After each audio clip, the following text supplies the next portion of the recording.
12th physics online lecture success academy. तर सध्या आपण मेकॅनिकल प्रॉपर्टीज ऑफ फ्लुइड्समध्ये जो लास्ट टॉपिक आहे तो डिस्कस करतोय. Fluids has two types of flows, streamline flow and turbulent flow. Streamline flow मध्ये काय असतं तर त्यामध्ये different layers are parallel to each other and flowing in the same direction. म्हणजे याच्यामध्ये velocity is constant, velocity direction पण आणि magnitude कशी असते कॉन्स्टंट, बरोबर. पण टर्बुलंट फ्लो मध्ये बरोबर velocity and direction at different points is different, that is random, बरोबर. मग स्ट्रीमलाईन फ्लो च व्हेलॉसिटी जेव्हा एका ठराविक व्हेलॉसिटी पेक्षा जास्त वाढते त्यावेळेला ते काय होतं, रॅन्डम व्हेलॉसिटी होते, that is called as turbulent flow. म्हणजेच a velocity beyond which the streamline flow becomes turbulent flow. That velocity is called as critical velocity. त्यालाच आपण काय म्हणतो, क्रिटिकल व्हेलॉसिटी. हे आपण काल बघितले. मग क्रिटिकल व्हेलॉसिटीचा मी काल फॉर्म्युला सांगितला होता, लक्षात आहे का बघा. नसेल तर पुन्हा एकदा आपण बघूया. क्रिटिकल व्हेलॉसिटी, टर्बुलंट फ्लो आणि स्ट्रीमलाईन फ्लो याच्यासाठी तो महत्वाचा आहे, बरोबर. ज्या वेळेला टर्बुलंट फ्लो पाहिजे असतो त्यावर स्ट्रीमलाईन फ्लोची व्हेलॉसिटी ही क्रिटिकल पेक्षा जास्त पाहिजे. मग क्रिटिकल व्हेलॉसिटीचा जो फॉर्म्युला आहे it is Rn eta rho d. Alright, what is Rn? This Rn is called as Reynolds numbers. Alright, this Rn is called as Reynolds numbers. This Rn is called as Reynolds number. Eta is coefficient of viscosity.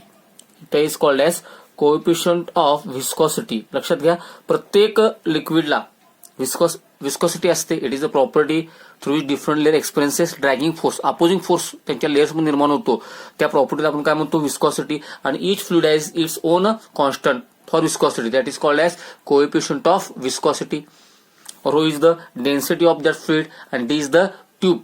D is काय असणार आहे, diameter of tube. ज्याच्यामधून ते वाहते त्याचं काय असणार आहे, डायमीटर ऑफ ट्यूब असणार. सो रो काय असणार आहे, rho is the density of fluid. तुम्ही कुठलं फ्लुइड घेता त्याच्यावरती ते अवलंबून आहे. समजा तुम्ही जर वॉटर घेतलं तर डेन्सिटी वेगळी असणार आहे, हनी घेतलं तर वेगळं असणार आहे, केरोसिन घेतलं तर वेगळं असणार आहे, मर्क्युरी घेतलं तर वेगळं असणार आहे. That is density of fluid. आणि डी म्हणजे ज्याच्यातून ते फ्लो होत असणार, दॅट इज कॉल्ड एज ट्यूबचे काय असणार आहे, डायमीटर. तर डायमीटर ऑफ ट्यूब, त्या ट्यूबचं काय असणार आहे, डायमीटर. ह्याच्यावरून तुम्हाला काय मिळू शकते, क्रिटिकल व्हेलॉसिटी. हा फॉर्म्युला कशाचा आहे, क्रिटिकल व्हेलॉसिटी आहे, की ज्याच्या बियॉन्ड पेक्षा जास्त जर आपण गेलो, या व्हेलॉसिटीची आपण जास्त गेलो तर टर्बुलंट फ्लो मिळणार, याच्यापेक्षा कमी असेल तर स्ट्रीमलाईन फ्लो मिळेल. लक्षात आलं याच्यामध्ये. मग ह्याच्यामधून आपल्याला एक नंबर मिळाला, that is called as Reynolds number. So this is called as Reynolds number. सगळ्यांना रेनॉल्ड्स हे पेनवरून नाव आपल्याला माहिती आहे, बरोबर आहे का. It is called as Reynolds number, that is called Rn. That is called as Rn. मग व्हॉट इज रेनॉल्ड्स नंबर. तर आता ह्याच्यावरून रेनॉल्ड्स नंबरचं जर आपण फॉर्म्युला तयार करायचं तर कसं होणार सांगा. इथं VC रो डी जाणार मल्टिप्लाय डिवाइडला, इथं गेलं मल्टिप्लाय, इथं जाणार डिवाइडला. सो Rnचा फॉर्म्युला काय होणार सांगा. सो Rn बिकम्स, आपण इझिली सांगू शकतो Rnचा फॉर्म्युला जो आहे तो आता इझिली तयार करता येऊ शकतो. बघा याच्यावरून तुम्ही सांगू शकता Rn रो डी जाणार मल्टिप्लायला, so VC rho D upon coefficient of viscosity म्हणजे इटा, एन नाही आहे, कोएफिशियंट ऑफ विस्कॉसिटी म्हणजे इटा, हे जाणार डिवाइडला. सो ह्याच्यावरून तुम्हाला काय मिळू शकतो, Reynolds number. Reynolds number is a pure number. लक्षात घ्या, ह्याला कुठलंही युनिट नाही, it is a pure number. कारण तुम्ही याचं जर सगळ्यांचे जर युनिट काढले तर एकमेकाला ते काय होतात, cancel. So Reynold number is a pure number. Reynolds number is called as pure number. मग रेनॉल्ड्स नंबरवरून आपल्याला काय फायदा होऊ शकतो, तर रेनॉल्ड्स नंबरवरून त्या नंबरवरून आपण सांगू शकतो की तो फ्लो नेमका काय. आता बघा सांगा, जर एखादं फ्लुइड आहे आणि त्याचा रेनॉल्ड्स नंबर हा 1000 पेक्षा लेस दॅन आहे. If Reynold number is less than 1000 त्यावेळेला तो फ्लो कुठला असतो, स्ट्रीमलाईन फ्लो असतो. लॅमिनर फ्लो किंवा स्ट्रीमलाईन फ्लो असतो, बरोबर. जर एखाद्याचा रेनॉल्ड्स नंबर, एखाद्या फ्लुइडचा रेनॉल्ड्स नंबर सध्या चालू असलेला हा 2000 ला ग्रेटर दॅन आहे, 2000 पेक्षा ग्रेटर दॅन आहे, त्यावेळेला डेफिनेटली ते काय असतं, टर्बुलंट फ्लो असतो. That is called as turbulent flow. मग इन बिटवीन म्हणजे 1000 पेक्षा जास्त आणि 2000 पेक्षा कमी असं असेल, म्हणजे इन बिटवीन 1000 and 2000 त्याला काय असतो, इट इज अनस्टेडी असणार आहे. म्हणजे तो जस्ट तयार असणार आहे. स्ट्रीमलाईन फ्लो मधून टर्बुलंट मध्ये तो जायचे तयार असणार आहे. सो लेस दॅन 1000 असेल तर लक्षात ठेवा, एमसीक्यू पॉइंट आहे, स्ट्रीमलाईन फ्लो असणार आहे. ग्रेटर दॅन 2000 असेल टर्बुलंट फ्लो. मग what about in between 2000 and 1000, 1500 असेल, 1200 असेल, 1800 असेल, त्यावेळेला इट इज अनस्टेडी. तो स्ट्रीमलाईन मधून टर्ब्युलंटच्या जायच्या तयारीमध्ये असतो. म्हणजे धड तो स्टेडी असत नाही, धड काय असणार नाही आहे, रॅन्डम असणार नाही. It is become unsteady. हे नंबर लक्षात ठेवायचे. म्हणजे रेनॉल्ड्स नंबरवरून तुम्हाला त्याचं नेमका फ्लो कुठल्या प्रकारचा चालू आहे ते सांगू शकतो आपण. आणि it is the pure number. लक्षात घ्या, it is the pure number. सगळ्यात महत्वाचं म्हणजे आपल्याला प्रत्येक फ्लुइडला मी काल सांगितलं, सॉलिड मधलं जे घर्षण असते त्याला आपण म्हणतो, काय म्हणतो आपण त्याला, सॉलिड मधलं जे घर्षण असते त्याला आपण काय म्हणतो, it is called as friction. तसं फ्लुइड मधलं लेयर्स मधलं जे घर्षण असतं त्याला काय म्हणायचं, viscosity. It is called as the viscosity. Viscosity definition काय, इट इज द प्रॉपर्टी, जी property by virtue of which काय होत असतं की डिफरंट लेयर्स, लक्षात घ्या, फ्लुइड्सला गॅसेस असू दे किंवा लिक्विड असू दे, ह्याला काय असतं, डिफरंट काय असतात, डिफरंट लेयर्स असतात.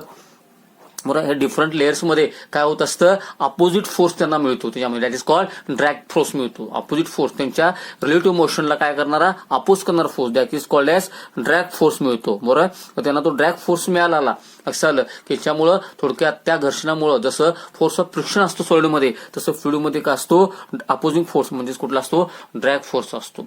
लक्षात आलं, that force is called as drag force. This property is called as viscosity. या विस्कॉसिटीचे भरपूर उपयोग आहे. म्हणजे थोडक्यामध्ये आपल्याला जर परीक्षेमध्ये जर डेफिनेशन लिहायची झाली तर नेमकं आपण ती कशी लिहू शकतो, याच्यामध्ये आता आपण बघूया की नेमकं आपल्याला याच्यामध्ये सांगायचं झालं तर कशा प्रकारे आपण लिहू शकतो. बरं, define viscosity. Viscosity the property of fluid. लक्षात घ्या, डिफाईन विस्कॉसिटी म्हणलं तर विस्कॉसिटी ही प्रॉपर्टी आहे. कायम लक्षात ठेवा, सिटी वगैरे असं जर आलं, इलॅस्टिसिटी, प्लॅस्टिसिटी, विस्कॉसिटी, तर ती प्रॉपर्टी न सुरुवात करायची नेहमी शब्द. बरोबर, the property of fluid, fluid बद्दल आहे, सॉलिड बद्दल नाही. बाय व्हर्च्यू ऑफ विच, की ज्याच्यामुळे काय होतं बघा, the relative motion between different layers.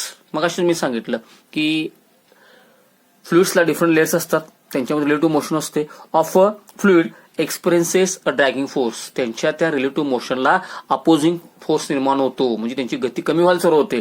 That is called as dragging force. त्याला अपोजिंग फोर्स म्हणा म्हणजे लक्षात ठेवा, म्हणजे ड्रॅगिंग फोर्स होतो. Is called as viscosity. म्हणजे ड्रॅग फोर्स रिलेटिव्ह मोशन मध्ये त्यांना डिफरंट लेअरला फ्लुइडच्या एक्सपिरियन्स व्हायला चालू होतो, त्याला काय म्हणायचं, इट इज कॉल्ड विस्कॉसिटी. ह्याचं एक्झाम्पल तुम्हाला चांगल्या प्रकारचं लक्षात पाहिजे असेल तर मी तुम्हाला काल वॉटर आणि हनी सांगितले. वॉटर आपण ग्लासमधून, काचेच्या पिल्यातून जर खाली टाकलं, बरोबर, तर ते जरा जोरात पडतंय. पण तेच तुम्ही मध, हनी जर वरून खाली टाकलं तर ते हळूहळू पडते, कारण त्याची विस्कॉसिटी काय जास्त आहे, कारण त्याचा ड्रॅग फोर्स काय असणार, लेयर्स मधला जास्त असणार आहे. म्हणून काय म्हणलंय, honey is more viscous than water. बरोबर आहे, तर लक्षात, honey is more viscous than water. तसं grease is more viscous than water, हे तुम्ही बघू शकताय. That is called viscosity. मग आता सगळ्यात महत्वाचं म्हणजे हे विस्कॉसिटीची इम्पॉर्टन्स काय काय ते सगळ्यात महत्वाचे लक्षात ठेवा. तर आता आपण सगळ्यात महत्वाचं आपल्या शरीरामध्ये असणारं ब्लड. बरोबर, तर ब्लडमध्ये आता बॉयच्या मुलांना माहिती असेल, ब्लड कॉर्पस्कुल्स असतात. त्याची जर कमतरता निर्माण झाली तर लक्षात ठेवा, importance of viscosity. It is used to detect blood corpuscle deficiency. तर त्या ब्लडच्या विस्कॉसिटी, एखाद्या पेशंटच्या ब्लडच्या विस्कॉसिटीवरनं त्याच्यामध्ये ब्लड कॉर्पस्कुलची डिफिशियन्सी असेल तर ते आपण डिटरमाइन करू शकतो. Used in blood flow through arteries. बरोबर, तर अशी ब्लडच्या विस्कॉसिटीमुळे आर्टरीमध्ये आपल्या हृदयाचे जे आर्टरीज आहेत त्याच्यामध्ये त्याला फ्लो व्हायला काय होते, मदत होऊ शकते, because it is a viscous force. लक्षात आलं. त्यानंतर विस्कॉसिटी ऑफ ऑइल. आता ऑइलमध्ये पण विस्कॉसिटी असते, हेल्प्स इन अप्लाइंग ब्रेक्स. लक्षात घ्या, ऑइलमध्ये विस्कॉसिटी असल्यामुळे तो काय करू शकतो, ब्रेकला आपण काय शकतो, मदत करू शकतो. त्यामुळे आपण काय करू शकतो, ब्रेक्स अप्लाय करू शकतो बिकॉज ऑफ विस्कॉसिटी. लक्षात ठेवा. In general liquids are more viscous than gases. आता आपण फ्लुइड म्हणले की काय काय म्हणतो, लिक्विड्स अँड गॅसेस. बरोबर, तर याच्यामध्ये गॅस आणि लिक्विड जर कम्पेअर केलं तर liquid is more viscous than gases. बरोबर, डेफिनेटली की गॅसेस जे असतात त्यांचे मोलेक्युल एकमेकांपासून थोडेसे लांब असतात, त्यामुळे विस्कस फोर्स कमी असतो. पण लिक्विडचे गॅसेसच्या मानाने थोडेसे जवळ असतात, त्यांच्यातला कोहेसिव्ह फोर्स काय असतो, जास्त असतो. बरोबर, त्यामुळे liquid is more viscous than gases. हे सगळ्यांनी लक्षात ठेवा. लक्षात आहे, तर this opposing force is called as dragging force. बरोबर, मग आता याच्यावरनं एक महत्वाचा कन्सेप्ट येणार आहे. आता इथं बघा, मी तुम्हाला एक समजा आता आपल्याला एक सॉलिड आहे आणि त्या एक लिक्विड आहे किंवा फ्लुइड आहे असं समजा, त्याला असं आपण ओतलं तर लक्षात ठेवा, हा त्याचा सगळ्यात खालचा लेअर, ह्याला आपण काय म्हणूया, स्टेशनरी लेअर. हा अजिबात मूव्ह होत नाही. हा त्या ठिकाणी थांबलेला असतो, बरोबर. त्यानंतर वरचा लेअर, बरोबर. त्यानंतर समजा हा वरचा लेअर आहे, त्याच्यानंतर हा त्याच्यावरचा लेअर आहे, त्यानंतर हा त्याच्यावरचा लेअर आहे, असे डिफरंट लेअर्स आहेत. मग आता मला सांगा स्टेशनरी पासून मी ह्याचं डिस्टन्स मोजलं, समजा ह्याचं डिस्टन्स किती असेल, एक्स एवढा असेल, बरोबर. मग आता लक्षात ठेवा हे एक्स पेक्षा काय असणार आहे, कमी असणार आहे. एक्स मायनस डीएक्स म्हणतो, एक्स पेक्षा याचं डिस्टन्स इथून स्टेशनरी लेअर पासून याचं डिस्टन्स कसं आहे, कमी आहे. त्यानंतर ह्याचं डिस्टन्स जर बघितलं तर एक्स पेक्षा काय आहे, जास्त आहे. किती जास्त आहे, थोडं जास्त आहे. सो एक्स प्लस डीएक्स म्हणणार आहे. म्हणजे थोडक्यामध्ये इथं मी तुम्हाला एक लिक्विडचा लेअर दाखवला, हा सगळ्यात खालचा लेअर आहे, तो अजिबात मूव्ह होत नाही, म्हणून त्याला काय म्हणायचं, स्टेशनरी लेअर. त्यानंतर वरचा लेअर, त्या वरचा लेअर समजा मी एक लेअर पकडला, हा समजा 10 सेंटीमीटर आहे, बरोबर. हा 8 सेंटीमीटर आणि हे 12 सेंटीमीटर, म्हणजे हा 10 पेक्षा थोडंसं कमी आहे, हा 10 पेक्षा थोडंसं जास्त आहे. स्टेशनरी लेअर पासून आपण काय मोजले, स्टेशनरी लेअर पासून याचे काय मोजले, डिस्टन्सेस मोजले. मग आता ह्या लेअरची वेलोसिटी समजा व्ही असेल, बरोबर. व्ही असेल तर ही काय असते, व्ही मायनस डीव्ही असते, आणि वरचा बोल तर व्ही प्लस डीव्ही असते. आणि हा सगळ्यात काय असतो, 0, म्हणजे सगळ्यात काय असतो, स्टेशनरी असतो. म्हणजे तुमचे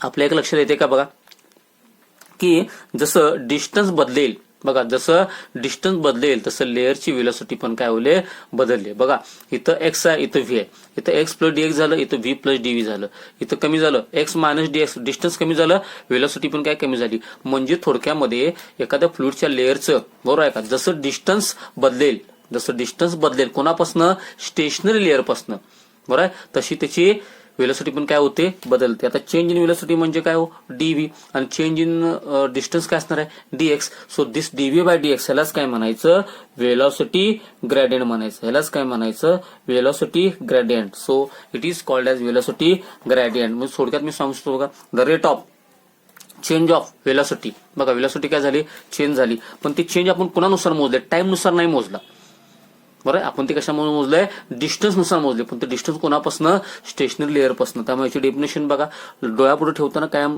वेलोसिटी ग्रेडियंट म्हणलं की DV by DX, the rate of change of velocity, rate of change of velocity of a layer of a fluid, बरोबर, with respect to its distance, DX म्हणजे काय, डिस्टन्स, पण ते कुठनं, फ्रॉम स्टेशनरी लेअर पासून जसं अंतर बदलेल, स्टेशनरी लेअर पासून जसं डिस्टन्स बदलेल, तसं त्याची वेलोसिटी कशा प्रमाणात बदलत गेले ते सांगणारा फॅक्टर म्हणजेच काय आहे, वेलोसिटी ग्रेडियंट.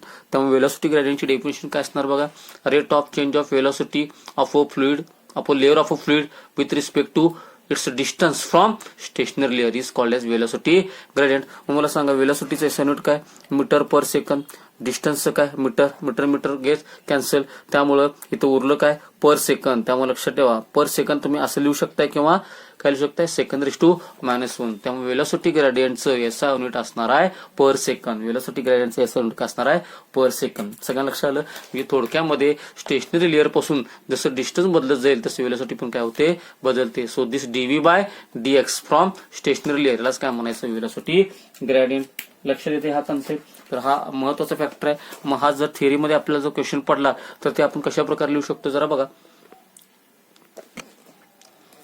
बरं, इथं पण बघू शकता तुम्ही, इथं स्टेशनरी लेअर आहे, दिसते तुम्हाला, हा लेअर काय, स्टेशनरी लेअर आहे. याच्यापासून इथं बघा डिस्टन्स एक्स आहे, इथं एक्स पेक्षा जास्त, इथं एक्स पेक्षा कमी आहे. तसं इथं वेलोसिटी व्ही आहे, वेलोसिटी पण काय झाली, जसं डिस्टन्स बदललं तसं वेलोसिटी पण काय झाली, प्रत्येक वेळची बदलली. म्हणून काय म्हणले, वेलोसिटी ग्रेडियंट. बघा, डिफाईन वेलोसिटी ग्रेडियंट, दिसते सगळ्यांना, डिफाईन वेलोसिटी ग्रेडियंट. वेलोसिटी ग्रेडियंटची डेफिनेशन काय, the rate of change of velocity म्हणजे डीव्ही विथ डिस्टन्स.